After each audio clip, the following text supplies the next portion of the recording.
If there's one thing pop culture fandom loves, it's hate. People can't get enough hate watching, hate listening, hate, or whatever else you can think of. Just look at how people react to any new installments of Star Wars, Star Trek, the MCU, or the DCEU. Sure, there's a lot of love, but there's also plenty of negativity to go around. It's been that way for years too, and it's not always limited to people posting angry messages on social media. So let's take a look at some of the most shocking examples of pop culture hate pushing the envelope. Number 10. Richard Donner got death threats for Superman. People losing their minds over comic book movies is by no means a modern phenomenon.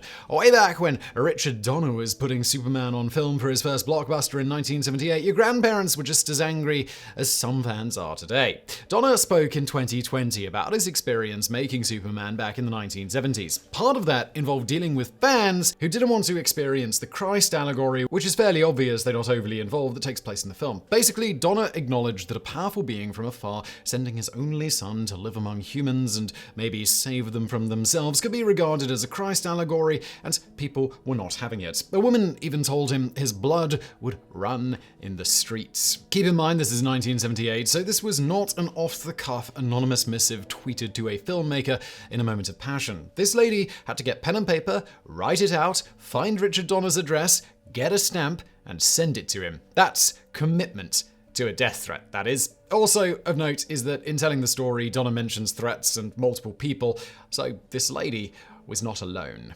Number 9. Gene Siskel doxed Friday the 13th filmmakers. Before the internet made 1 million people into film critics, there was only Leonard Maltin and Siskel and Ebert. Gene Siskel and Robert Ebert were both intelligent men, but they managed to distill film criticism down to a thumbs up or a thumbs down, the prototype for our modern fresh or rotten rating on Rotten Tomatoes. The two men did give more in-depth film reviews, and sometimes they became shockingly off the tracks. Though Ebert was more often known for going on wild tangents and ripping apart films and filmmakers he disliked, Gene Siskel may have taken the cake with one of the earliest examples of doxing in film critic history. Back when Friday the 13th came out, it was not a critical darling. Gene Siskel didn't just dislike the movie, he hated it with enough passion that you'd think Jason Voorhees and his mother may have killed Siskel's own family. In his review of the film, he devotes space to telling readers the address of the parent company of the film studio and advising people to send them hate mail. In addition, Siskel ruins the movie's twist ending in the second paragraph of the review and then gives the hometown of the actress, recommending people send her hate mail as well. It's hard to imagine something like that working out very well for a film critic today, but if it happens, there's precedent. Number 8. Pro-Hitler fans threaten the makers of Captain America #1. Captain America is one of the longest-running and most well-known comics in history. The first issue of the comic book came out back in 1941, smack dab in the middle of the Second World War, and the cover of the book featured Cap socking Adolf Hitler square in his Nazi mug. You'd think people back then would have been happy to see that as they are today, and you'll be right, but just like today, there were also a few people back then who were really into the whole Nazi way of life, and they were less than amused. Writer Joe Simon once shared in an interview that he and artist Jack Kirby had to field death threats from Nazi supporters stateside in the form of both letters and phone calls. And while those may have been easy enough to ignore at first, things went from bad to worse. Men started showing up at the office, and it became bad enough that they had to call the police and report it.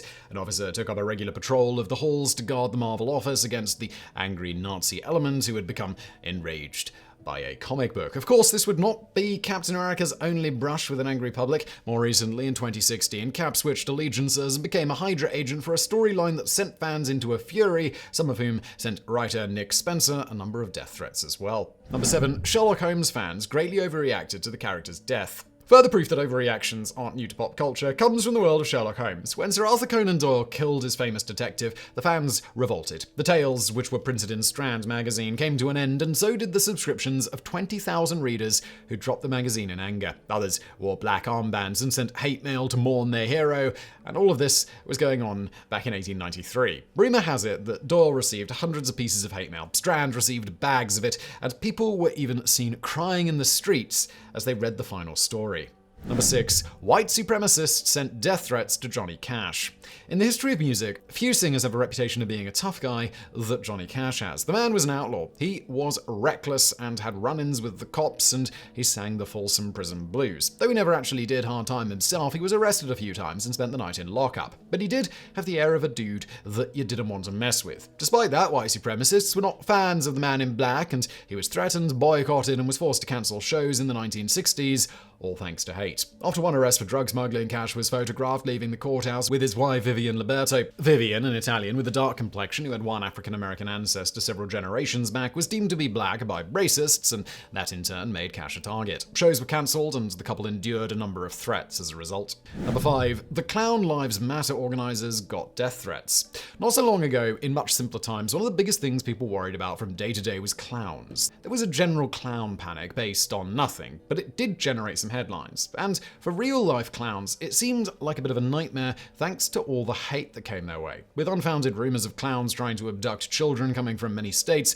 people were angry and scared. It didn't matter that the stories weren't true, the flames were being stoked by people who would just walk around in public dressed like creepy clowns, and well, the internet did the rest. So bad was the backlash that a planned Clowns Lives Matter walk, in which real clowns wanted to have a walk to show they're just normal people who want to entertain you, was shut down amidst threats. People took issue with the name of the walk, a parody of the much more serious Black Lives Matter, but when the organizers started getting death threats, the whole thing was shut down.